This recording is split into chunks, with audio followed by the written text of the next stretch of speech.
কোটা বিরোধী আন্দোলন যেই যুবক ছেলেগুলো করেছে ওরা মুজাহিদ, ওদের বিরোধিতা যারা করেছে ওরা সন্ত্রাস। নিরাপদ সড়ক চাই আন্দোলন যে ছেলেগুলো করেছে এক একটা মুজাহিদের বাচ্চা, ওদের বিরোধিতা যারা করেছে এক একটা কুখ্যাত সন্ত্রাস। ওই যুবকদেরকে কিয়ামতের ময়দানে আরশের নিচে ছায়া দিবে কে? আমরা প্রত্যেকের জন্য হেদায়েতের দোয়া করি প্রথমে।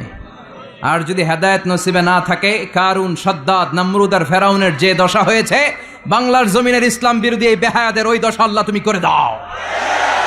আমি কখনো হারি না, আমি হয় জিতি নয় শিখি, এরকম একটা অ্যাটিটিউড রাখবেন যে শিখতে আমাকে হবেই, কিন্তু হেরে যাব না আমরা। চিল্লায় বলেন ঠিক কিনা? কষ্ট যখন পাবেন, অসুস্থ যখন হবেন, ওইখানেও আনন্দ করবেন, কারণ সামনে আরাম আসতেছে। সুবহানাল্লাহ পড়েন। মুমিনের হারাবার কিছু নাই, দুঃখ পাওয়ার কিছু নাই। মুমিন অসুস্থ হলে অসুস্থতার মাধ্যমে তার গুনাহ ঝরে যায়, সে আল্লাহর কাছে প্রিয় হয়ে ওঠে। তা আমাদেরকে কেউ হারাইতে পারে? কথা বলেন। আমাদের কেউ ভয় দেখাইতে পারে? যুবকরা হচ্ছে শক্তির আধার, তাদের মধ্যে আছে প্রাণ ঢালা উচ্ছ্বাস, তাদের রক্ত গরম। তারা চাইলে অনেক কিছু করতে পারে, পারে না? কোটা বিরোধী আন্দোলন করতে পারে, তারা নিরাপদ সড়ক চাই আন্দোলন করতে পারে, তারা দুর্নীতিমুক্ত বাংলাদেশ গড়ার প্রত্যয় নিতে পারে। চিল্লায় বলেন ঠিক কিনা? এজন্য যুবকরা যদি জাগে, ভালো থাকবে বাংলাদেশ। যুবকরা যদি ইসলামের পক্ষে কাজ করে, বাংলাদেশটার রহমত আর বরকত দিয়ে সমৃদ্ধ করে দিবে কে? আল্লাহ। যুবকদেরকে শেষ করে দিয়েছে নোংরা ছাত্র রাজনীতি। আছে না নাই? টেন্ডারবাজি, চাঁদাবাজি, রাজনৈতিক দলগুলো এই যুবকদেরকে দিয়ে এই কাজগুলো করায়। ওনারা কিন্তু মাঠে নামে না। চিল্লায় বলেন। এই যে নির্বাচন পূর্ব সহিংসতা, এখানে গাড়ি ভাঙচুর, ওইখানে জ্বালাও পোড়াও, এখানে আগুন দাও, ওইখানে সন্ত্রাসবাদ, এগুলো সব যুবকদেরকে দিয়ে করানো হয়। এজন্য নোংরা রাজনীতির এই প্যানেলকে ভেঙে দেন আপনারা। সুন্দর রাজনীতির প্রচলন শুরু করেন, বরকত দিবে কে? আপনাদের একটা শক্ত সিদ্ধান্তই পারে বাংলাদেশকে সোনার মদিনার রাষ্ট্রে পরিণত করতে। চিল্লায় বলেন ঠিক কিনা? তোমরা আগামী দিনের সম্ভাবনা, তোমাদেরকে অনেক দূর যেতে হবে। You have to make a very bright career for your society, for your family, for your country. এজন্য যুবক ভাইয়েরা যারা আছে, তোমাদের এই সময়টা অনেক দামি সময়। কিয়ামতের দিন 7 শ্রেণীর লোককে আল্লাহ তাআলা তার আরশের নিচে ছায়া দিবে।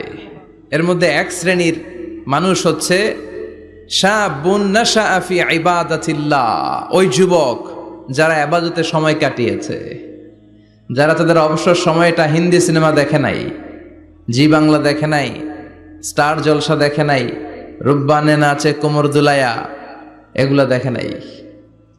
তারা তাদের সময়টা আল্লাহর ইবাদতে কাজে লাগিয়েছে। ওই যুবকদেরকে কিয়ামতের ময়দানে আরশের নিচে ছায়া দিবে কে? আল্লাহ।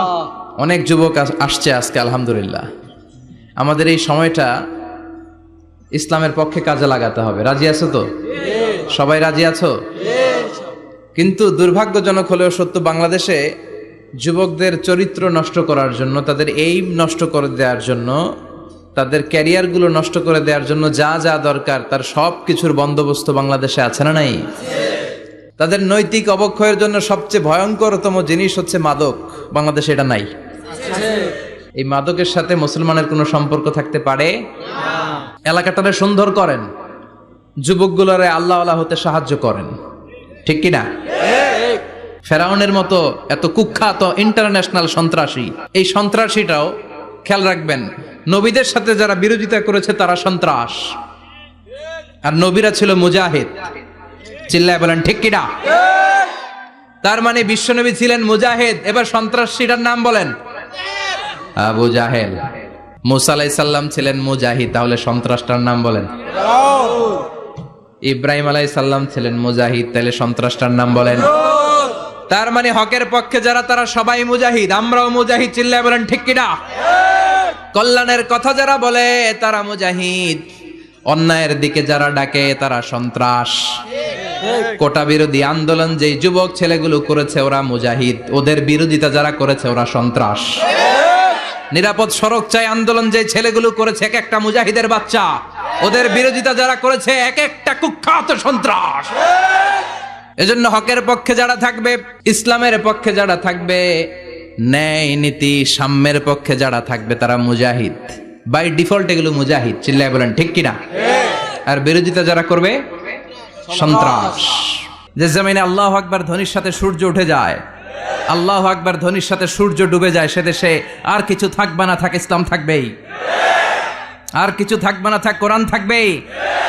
এদেরকে প্রশ্রয় দিলে এরা বলে মসজিদ বন্ধ করো, মাদ্রাসা বন্ধ করো, কয়দিন পরে বলবে আজান বন্ধ করো, এরপরে আবদার তুলবে দাড়ি রাখা বন্ধ করো, তারপরে বলবে মুসলমানদের নাম রাখা বন্ধ করে দাও।